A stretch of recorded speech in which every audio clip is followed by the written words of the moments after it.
I'm excited to go on the tour because I feel like live music's just kind of where everything is headed towards right now, whatever. And as far as I don't know, the first place we ever played with Blink was a lot of these places. Kind of, we played on the side stage on that tour. And when you guys had Cypress Hill out, and on this tour, on the Honda Civic tour, we got Paul Wall coming out. That's badass. So what advice do you think you would give Paul Wall? Like, how do you feel, how was Cypress Hill? How do you feel Cypress Hill was received? Like, I feel like they went over really well on that tour, on the Blink tour and whatever. Like, what advice would you give Paul Wall, or like, you know what I'm saying? Because I think it's being the kind of the one thing that stands out on the tour can be like a really good thing as long as you take it right, and go out and earn those kind of kids, or whatever. But it's easy to kind of get down on yourself because you're like also the one that sticks out so much, I think that Paul Wall makes total sense to be on the tour. I think that the people that are going to come to the Honda Civic Tour are open to a lot of different things. I think that Paul has such a name for himself, and he's known as such a talent that he's going to fit in really well.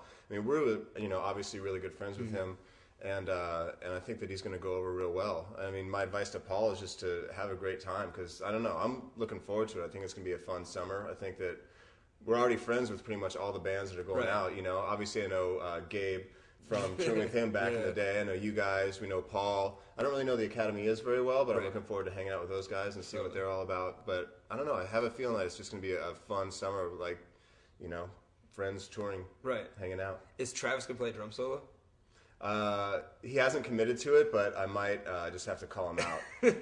Now that he has both arms back, and now that he's going to be back to playing with both hands, I think that it's time that he does a lot of drum solos for people. I kind of feel like half the times I've ever seen Travis play, he always has something new broken, and that he breaks stuff as a challenge. He's like, this just isn't even challenging to me. He's like, can you just break my arm? Totally. He did one tour using his opposite foot because he broke one of his feet on a tour in Australia, and then so he learned to play with his other foot. And then when we filmed the video for When Your Heart Stops Beating, he broke his arm, so he was playing with just one arm and switching that up.